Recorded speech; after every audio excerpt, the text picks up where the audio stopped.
കാലിത്തൊഴുത്ത്. ആ കാലിത്തൊഴുത്തിൽ റോക്കി എന്ന പേരുള്ള ഒരു കുറുമ്പൻ പശുക്കിടാവുണ്ടായിരുന്നു.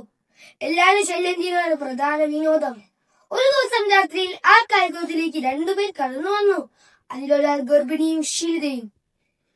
അർദ്ധരാത്രിയിൽ തീ പൊട്ടിപ്പോയ കാലിത്തൊഴുത്തിലേക്ക് കടന്നു വന്ന ഈ രണ്ട് യാത്രക്കാർ എന്തോ ഒരു ദൈവികത അവർ കണ്ടു. പക്ഷെ നമ്മൾ എന്തു ചെയ്യും? കാലിത്തൊഴുത്ത് വൃത്തികേടാണല്ലോ, ഇവിടെ ഇങ്ങനൊരു കുഞ്ഞിന് ജന്മം നൽകൂ. മൃഗങ്ങളെല്ലാരും പരസ്പരം പറഞ്ഞു. എന്നാൽ എല്ലാരെയും മാറ്റിക്കൊണ്ട് റോക്കി മുന്നോട്ടേക്ക് വന്നു. കാലിത്തൊഴുത്തിന്റെ നല്ലൊരു സ്ഥലം കണ്ടുപിടിച്ച് അവിടെ വൃത്തിയാക്കി. വൈക്കോലും കൊണ്ട് നല്ലൊരു മെത്തയും ഉണ്ടാക്കി. എന്നിട്ട് അവൻ അതിന്റെ അടുത്തു നിന്നു. കുറച്ചു നേരം കഴിഞ്ഞ് പുലുണ്ടി പിറന്നു. ഉണ്ണിയെ കാണാൻ വേണ്ടി ആട്ടിടിയന്മാരും രാജാക്കന്മാരും കാലിത്തൊഴുത്തിലേക്ക് എത്തി.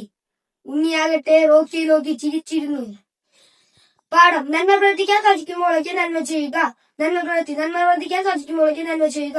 സുഹൃത്ത് ജപം: ഈശോയെ എന്നെ നന്മ ചെയ്യാൻ പഠിപ്പിക്കണമേ. നന്ദി. ജയ് ക്രൈസ്റ്റ്.